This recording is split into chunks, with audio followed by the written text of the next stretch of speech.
بسم اللہ الرحمن الرحیم۔ پروردگار تمام مراجع کو ہمارے سروں پر قائم و دائم رکھے، وہ چاہے حضرت آیت اللہ بشیر نجفی ہوں، چاہے آیت اللہ العظمیٰ سیستانی ہوں، چاہے رہبر انقلاب اسلامی حضرت آیت اللہ العظمیٰ خامنئی ہوں، پروردگار ان سب کو اپنی خاص حفظ و امان میں رکھے۔ ہم ان کی رہبری میں ان کی پیروی کرتے ہوئے حضرت امام زمان علیہ السلام کی بیعت کے قابل ہو سکے۔ یہ جملہ یاد ہے نا آپ کو؟ اسی منبر سے میں نے عرض کیا تھا کہ جو لوگ تقلید کے مخالف ہیں انہیں یہ سمجھنا چاہیے کہ جب غیر معصوم کی تقلید برداشت نہیں ہو رہی ہے تو معصوم کی بیعت کیا کر سکیں گے؟ غیر معصوم مراجع ہیں یہ۔ غیر معصوم کے معنی یہ بھی نہیں ہے کہ خطا کار ہیں، وہ اور مکاتب ہوں گے جنہوں نے خطا کاروں کو امام بنایا ہوگا۔ ہمارے مراجع تقلید، ہمارے مجتہدین مراجع تقلید تقویٰ کے اس درجے پہ فائز ہوتے ہیں کہ مکروہات بھی ان کے دامن کو چھو نہیں سکتے۔ اسے بھی مبالغہ نہ سمجھیے گا۔ ایک پورا مکتب فکر ہے جو ہماری ہر بات کو مبالغہ ہی سمجھتا ہے۔ پتہ نہیں کتنی پستی فکر ہے کہ ہماری ہر بات مبالغہ نظر آتی ہے۔ مبالغہ تو کہتے ہیں اسے نا کہ جب کسی چیز کو حد سے بڑھا کر بیان کیا جائے تو ہے مبالغہ۔ خصوصیت کے ساتھ معصومین علیہم السلام کی بات جب ہوتی ہے تو مجھے کوئی یہ آ کے تو بتائے کہ حد کیا ہے ان کی۔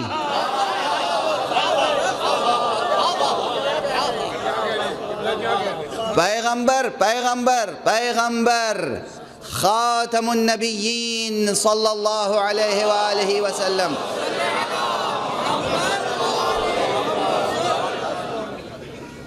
انہی کے متعلق کوئی حد بتا دے مجھے، ان کے علم کی حد بتائے، ان کے کردار کی عظمت کی کوئی حد بتائے، ان کی صداقت کی کوئی حد بتائے، ان کی امانت کی کوئی حد بتائے، ان کی قوت کی کوئی حد بتائے، ان کی شجاعت کی کوئی حد بتائے، ان کی رحمت کی کوئی حد بتائے، ان کے حسن خلق کی کوئی حد بتائے، ان کے ریاض، ان کی عبادت، ان کے مجاہدے، ان کے جہاد کی کوئی حد بتائے۔ ہمیں تو بس ایک آواز آتی ہوئی آسمان سے سنائی دیتی ہے جو بتاتی ہے کہ ان کی عبادت کی بھی کوئی حد نہ تھی، اللہ کی راہ میں جاں فشانی کی بھی کوئی حد نہ تھی، اس لیے کہ خود اللہ نے سب سے کہا نمازیں پڑھو، مصطفیٰ سے کہا بس کرو بس۔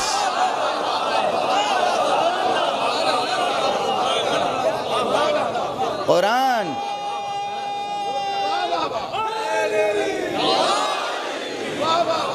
سورہ مزمل پڑھ لیجئے، سورہ مبارک ہے مزمل، یا ایھا المزمل، کیا سورہ ہے۔ میں تو جب پڑھتا ہوں ایک وجد کی کیفیت ہوتی ہے، مجھے یہ سورہ بھی قصیدہ پیغمبر معلوم ہے۔ یہ سورہ مزمل ہمارے خاتم النبیین کا قصیدہ ہے صلی اللہ علیہ وآلہ وسلم۔ سورہ طٰہٰ کس دلاویزی سے، یعنی اگر محسوس مثال دوں نا، یہ تو اللہ سبحانہ و تعالیٰ کی بات ہے، لیکن اگر محسوس مثال دوں تو جیسے کسی بچے کی بے انتہا محنت، انتھک محنت، بے انتہا جافشانی پر کوئی شفیق باپ یا کوئی ممتا سے بھرا ہوا دل پکار اٹھے بس کرو بیٹا بس، کیا جان دے دو گے؟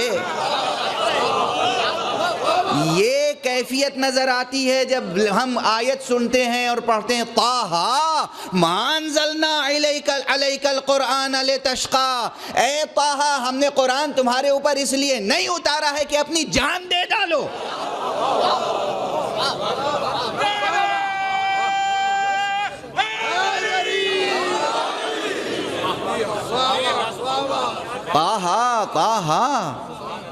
طٰہٰ ما انزلنا علیک القرآن لتشقیٰ، طٰہٰ ہم نے تمہارے اوپر اس لیے قرآن نہیں اتارا ہے کہ تم اپنی جان دے ڈالو، تم اپنے کو مشقت میں ڈالو، اس قدر مشقت میں ڈالو۔ اب بتائیے حد پیغمبر کی کون بتائے گا؟ جب مشیت بھی نہ بتائے، وہاں سے آواز آئے بس بس محمد بس محمد بس۔ اب مسلمان حد بتاتا ہے، مسلمان حضور کی حد نہیں بتاتا، اپنی حد بتاتا۔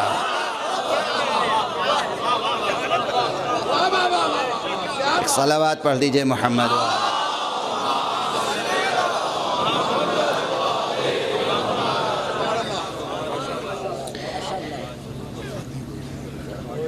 تو معصومین چاہے وہ پیغمبر اکرم صلی اللہ علیہ وآلہ وسلم ہو، چاہے وہ امیر المومنین، نفس رسول، نفس اللہ، نفس رسول وجہ اللہ، نفس رسول عین اللہ، نفس رسول لسان اللہ، نفس رسول جنب اللہ۔ ان کی کوئی حد بتا سکتا ہے؟ ایک بات کہوں، اگر تھوڑی سی شے لطیف ہو، سے ادب جوڑ کے عرض کر رہا ہوں، اب جس سے کہہ رہا ہوں آپ سمجھ رہے ہیں، آپ حضرات میں تھوڑی سی نہیں، آپ حضرات میں تو بے پناہ شے لطیف ہے۔ ذرا سی بات یہ ہے کہ جب کسی شے کی اضافت نامتناہی کی طرف ہو جائے، توجہ رکھیے گا، جب کسی شے کی اضافت نامتناہی کی طرف ہو جائے تو وہ شے بھی نامتناہی ہو جاتی ہے۔ علی بندہ ہے، علی مخلوق ہے، علی عبد ہے، علی مخلوق ہے، مگر جب علی وجہ اللہ بن جائے تو علی کی شخصیت بے پناہ ہے۔ جب علی جنب اللہ بن جائے تو اس متناہی کی نسبت و اضافت نامتناہی کی طرف ہو گئی۔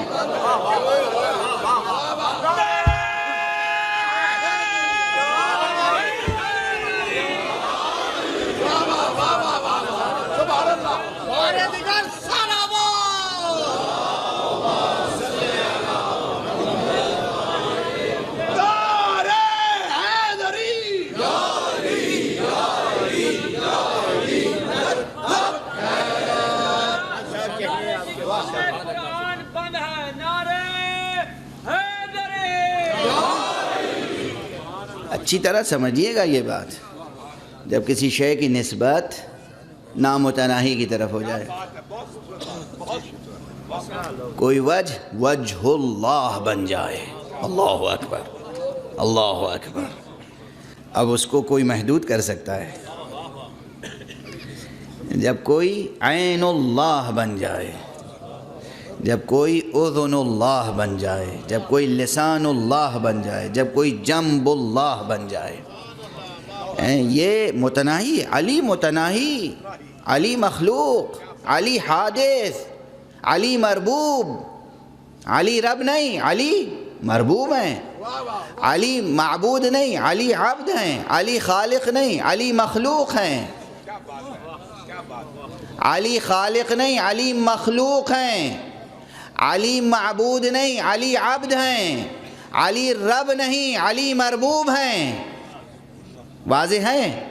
لیکن ایسے عبد ہیں، ایسے مخلوق ہیں، ایسے مربوب ہیں، ایسے مرزوق ہیں کہ اس کی نسبت اس کی طرف ایسی ہے کہ اس نسبت نے اسے نامتناہی بنا دیا۔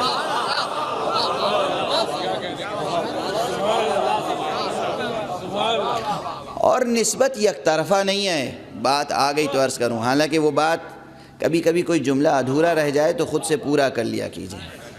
میں بات کہہ رہا تھا اپنے مراجع کی، کہ ہمارے مراجع جو مرجعیت کے درجے تک پہنچتے ہیں وہ یوں ہی نہیں پہنچتے، وہ جس انداز سے اس منزل تک پہنچتے ہیں، اس لیے میں نے جو کہا تھا کہ ان کے دامن تک مکروہات نہیں پہنچتے، محرمات کی بات الگ ہے، مکروہات، مکروہات۔ معصومین کا درجہ تو بہت بلند ہے، معصومین کا درجہ بہت بلند ہے، یہ خاکی ہیں، یہ ان کے مکتب کے طالب علم ہیں، اصل عالم وہ ہیں، یہ طالب علم ہیں، اصل عالم وہ ہیں۔ نحن العلماء وشیعتنا المتعلمون، معصوم نے کہا ہم ہیں علماء، ہمارے شیعہ سب کے سب طالب علم ہیں۔ تو یہ اپنی جگہ، لیکن وہاں سے بات کہ جب میں یہ کہہ رہا ہوں کہ ہمارے مراجع بھی وہ ہوتے ہیں جن کے دامن تک مکروہات نہیں پہنچتے، پھر میں نے گزارش کی کہ اسے کوئی مبالغہ سمجھ لے گا، بس وہاں سے بات آگے بڑھ گئی۔ اب یہاں پر ایک فقرہ اس سے پہلے کبھی میں نے گزارش نہیں کیا ہے، لیکن عرض کر رہا ہوں کہ وجہ اللہ تو آپ سنتے رہیں، عین اللہ سنتے رہے ہیں، لسان اللہ سنتے رہے ہیں، یعنی یہ اللہ کی زبان ہے، یہ اللہ کی آنکھ ہے، یہ اللہ کا چہرہ ہے۔ البتہ غالباً شام غریبہ کی مجلس میں نے ایک اشارہ کیا تھا، یہاں نسبت دو جانبہ ہے۔ پیغمبر صلی اللہ علیہ وآلہ وسلم اور امیر المومنین علیہ الصلاۃ والسلام اس منزل پر ہیں، یہ چہاردہ معصومین اس منزل پر ہیں کہ نسبت دو جانبہ ہے، یہ اس کی آنکھ ہیں، وہ ان کی آنکھ ہے، یہ اس کی زبان ہے، وہ ان کی زبان ہے، یہ اس کا چہرہ، وہ ان کا چہرہ۔ یہ بات ہو گئی نا، ذرا عجیب منزل تک پہنچ گئی، عجیب منزل تک پہنچ گئی۔ یہ بات یوں سمجھ میں نہیں آئے گی جب تک کہ عرفان اسلامی کے اسفار طے نہیں کریں گے آپ، اور جب تک یہ نہیں سمجھیں گے کہ قرب نوافل کسے کہتے ہیں، قرب فرائض کسے کہتے ہیں۔ معصومین جامع ہیں، قرب نوافل کے بھی، قرب فرائض کے بھی۔ یہ حدیث کافی میں بھی ہے، یہ حدیث تمام مسالک کے لوگوں نے نقل کی ہے، حدیث شریف نبوی۔ پیغمبر نے فرمایا کہ اللہ فرماتا ہے جب میرا بندہ مجھ سے قریب ہوتا ہے نوافل کے ذریعے سے، کس کے ذریعے سے؟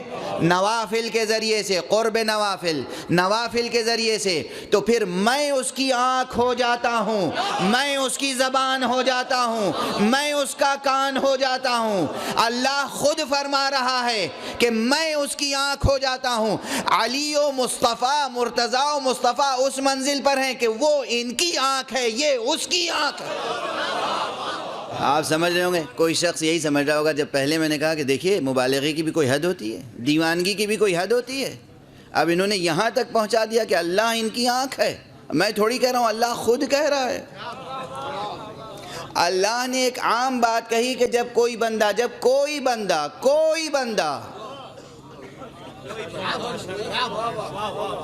اب یہ لہجہ کیوں خدا استعمال کرتا ہے، ہر بات کو عمومیت کے انداز سے کیوں فرماتا ہے، یہ بحث کبھی اور کروں گا۔ جب کوئی بندہ نوافل کے ذریعے سے مجھ سے قریب آتا ہے تو ایک منزل وہ آتی ہے کہ میں اس کی آنکھ بن جاتا ہوں، میں اس کی زبان بن جاتا ہوں، میں اس کا کان بن جاتا ہوں، میں اس کا ہاتھ بن جاتا ہوں۔ یہ الفاظ حدیث میں ہیں جو تمام مسالک نے قبول فرمائی، تمام مسالک اس حدیث کو قبول کرتے ہیں، حدیث نبوی ہے، حدیث قدسی ہے۔ اب بتائیے دنیا میں کسی نے نوافل ادا کیے ہوں گے یا نہیں کیے ہوں گے؟ محمد نے تو ادا کیے، علی نے تو ادا کیے، ان ائمہ اہل بیت نے نوافل ادا کیے یا نہیں؟ ساری دنیا کہتی ہے، جس امام کے بارے میں بھی گفتگو کیجئے کسی بھی مورخ سے، اسلامی یا غیر اسلامی، وہ چاہے ان کی عصمت کا مقر نہ ہو، چاہے وہ صراحتاً قبول نہ کرتا ہو کہ یہ معصوم تھے، مگر یہ ضرور کہتا ہے کہ اپنے زمانے میں سب سے زیادہ عبادت گزار یہ تھے، اپنے زمانے میں سب سے بڑے عالم یہ تھے، اپنے زمانے میں سب سے بڑے عادل یہ تھے۔ تو جب سب سے بڑے عادل تھے، سب سے بڑے عبادت گزار تھے، سب سے بڑے شجاع تھے، سب سے بڑے زاہد تھے، تو نوافل ادا کرتے ہوں گے یا نہیں؟ فرائض بھی ادا کرتے ہوں گے، نوافل بھی۔ قرب نوافل میں اللہ بندے کی آنکھ بن جاتا ہے، قرب فرائض میں بندہ اللہ کی آنکھ بن جاتا ہے۔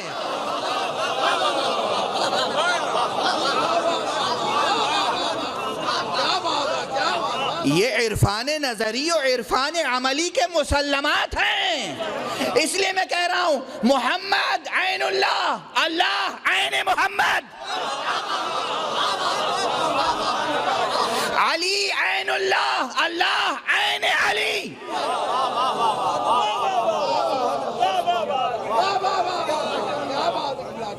مبالغہ ہے تو جا کے سب سے پہلے خانقاہوں میں جتنی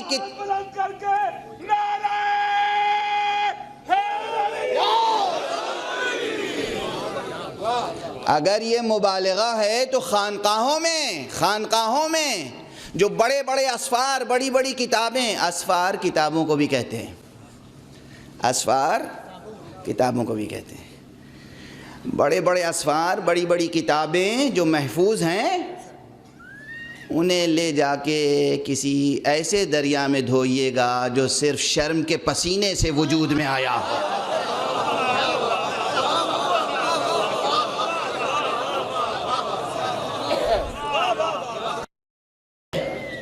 تو ندامت کے پسینے سے جو دریا وجود میں آیا ہو اس میں غرق کر دیجئے کتابیں۔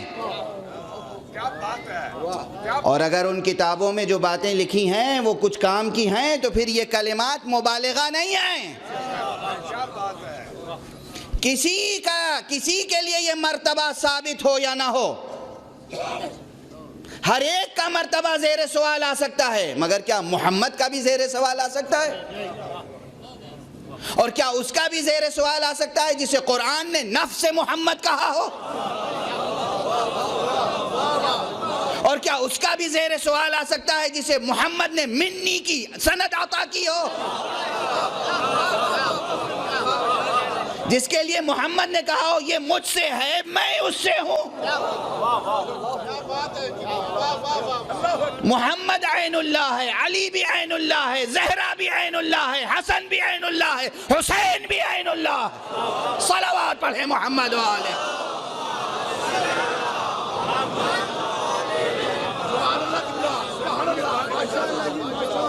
ان میں سے ہر ایک عین اللہ ہے، ان میں سے ہر ایک لسان اللہ ہے، ان میں سے ہر ایک وجہ اللہ ہے، ان میں سے ہر ایک جنب اللہ ہے۔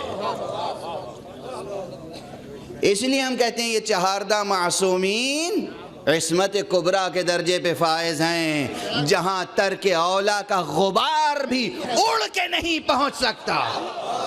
صلوات پڑھ دیں محمد و آل محمد۔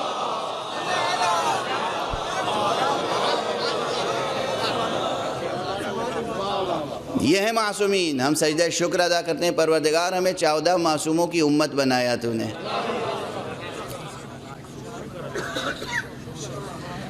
پروردگار ہمیں ان اماموں کی امت بنایا جن اماموں کی عملاً امامت پر سب کا اجماع ہے، سب کا اجماع۔ کوئی یہ نہیں کہتا کہ یہ اپنے دور میں فلاں سے کمتر تھے،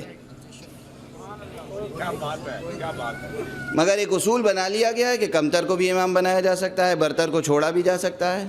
وہ ایک الگ بحث ہے، وہ ایک الگ بحث ہے، وہ ایک مکتب فکر ہے پورا۔ اور یہ ہر اس مکتب فکر میں اصول پایا جاتا ہے جہاں سیاست غالب ہو، روحانیت نفی میں ہو۔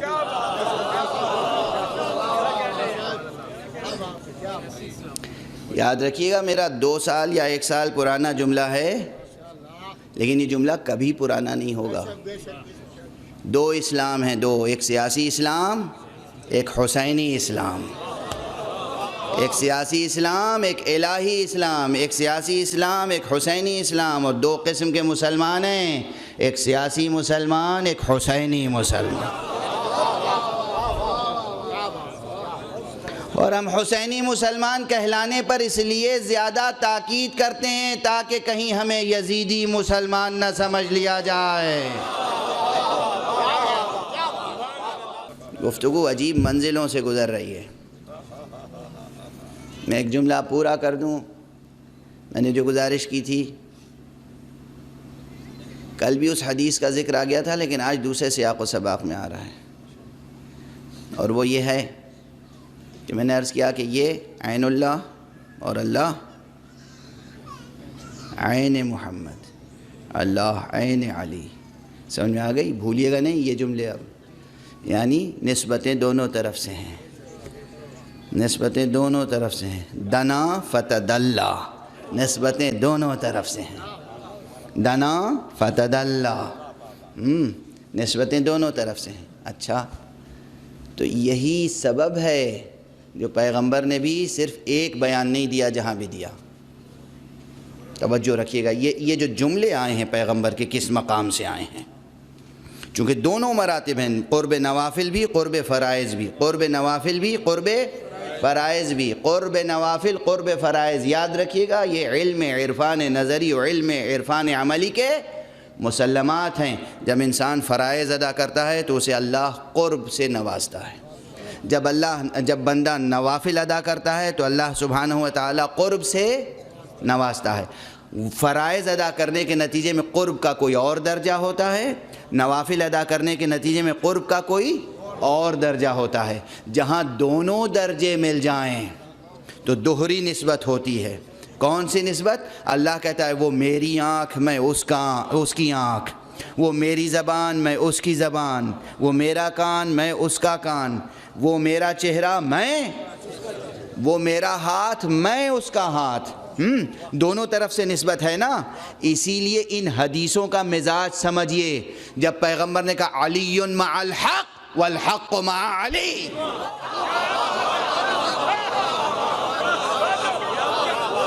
علی حق کے ساتھ، حق علی کے ساتھ. علی مع القرآن والقرآن مع علی، علی قرآن کے ساتھ، قرآن علی کے ساتھ. علی منی وانا من، علی مجھ سے ہے میں علی سے. حسین منی وانا من، حسین مجھ سے ہے میں حسین سے. یہ تو جانبہ نسبتیں ہیں، یک جانبہ نسبتیں نہیں ہیں. اس جملے کا سیاق و سباق اس سے پیچھے ایک پس منظر ہے. رسول فرما رہے علی مع الحق والحق مع علی، علی مع الحق، علی حق کے ساتھ، والحق مع علی، علی مع القرآن والقرآن مع علی. دو جانبہ نسبتیں ہیں. اس لیے کہ قرب نوافل بھی ہے، قرب فرائض بھی ہے، اس منزل پر ہیں. یہ قرآن کے ساتھ ہے، قرآن ان کے ساتھ ہے.